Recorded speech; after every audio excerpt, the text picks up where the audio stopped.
respect to what my interest in prison and that I think I share with the people that come in our group, I would suggest that if you only have one book to read about what we are talking about here tonight, I suggest that it be Expanding Prisons by David Cayley. And I'm just going to read a couple of things from that book because I think they're so poignant. It points out to it's a bit of a guideline for us, but Judge Barry Stewart is quoted, and he says, "Good news in criminal justice rarely travels far.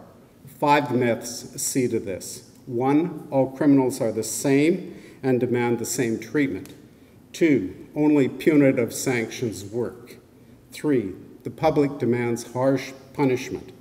4, only professionals can deal with crime. 5, there is nothing citizens can do." And the entrenched character of these myths shield from public view 2 salient facts.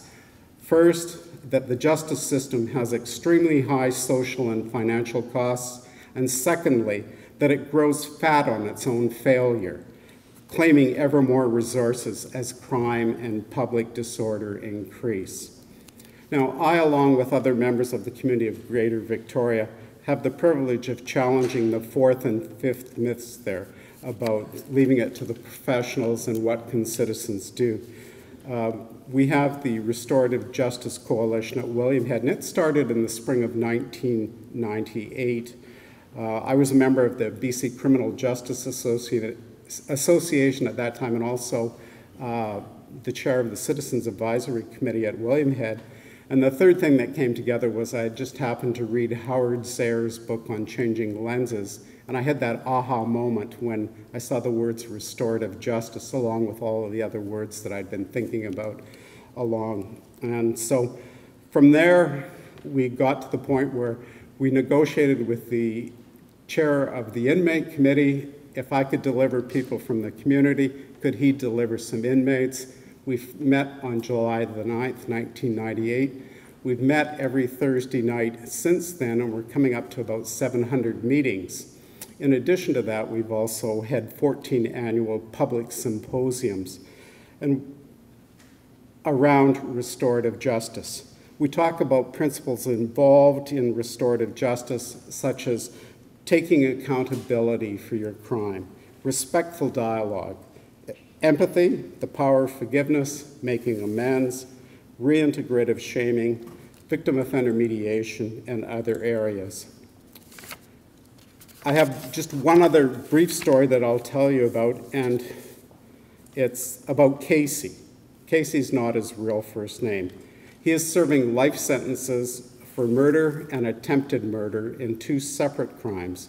He has been in prison over 25 years. Many of his victims attended his first parole hearing, which was denied. Casey was involved in the restorative justice meetings and actually became one of the leaders of the group within that. He was able to speak well, and so at his parole hearing, he represented himself. His parole hearing took 5 hours of talking, and I attended as his assistant, didn't do any talking.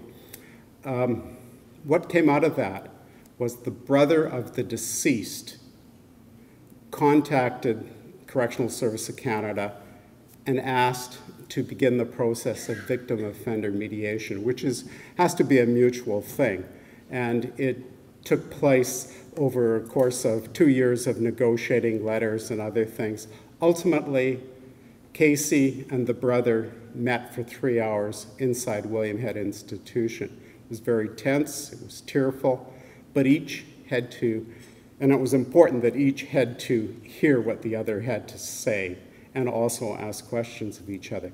When it was over, the brother asked the authorities that were there that if he and Casey could walk around the point at William Head Institution alone, just so that they could talk, and they allowed that. After that walk, they got back, and the brother presented Casey with a photograph of his deceased sister.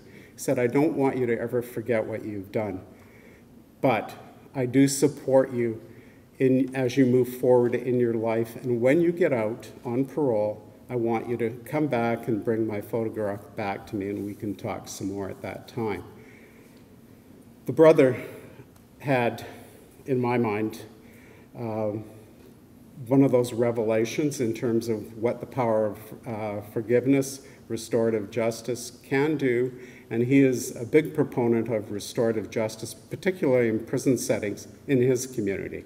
I don't know, I know there's people out here who know who the story is, but I'll leave it at that. In terms of numbers, I just want to give you a couple of more numbers. We've had a few tonight. The USA, 743, Canada, 117. That is the number of people per 100,000 that are incarcerated in each country. Today, as we're sitting here, in the United States, there are 2.5 million people in jail. That's the population of Greater Vancouver. And if we go down that route here in Canada and get to that same rate of incarceration, we have about 35,000 people in prison across Canada. That number would go to 250,000 if we want to be like the Americans. Does putting people in jail make people safer, communities safer? The United States should be the safest place on earth, and I think most people would agree that it's not. So what I've learned, and I'm just about at the end here, what I've learned is that most inmates suffer from loneliness and low self-worth that probably started and existed prior to committing any crimes. And for many, prison has only exacerbated these conditions. Following the federal government's apparent mandate, CSC now seems to be more focused on things such as static security versus dynamic security. Static security, the things that are in the bill like ankle bracelets and bigger and better jails and things like that, as opposed to dynamic security, which is human interaction leading to relationships. I tend to think that that's what restorative justice focuses on almost exclusively, and I would just conclude, we've had talk about education and that, and I really like the quote by Victor Hugo in Les Miserables when he offered these words: "He who opens a school door closes a prison." Thank you.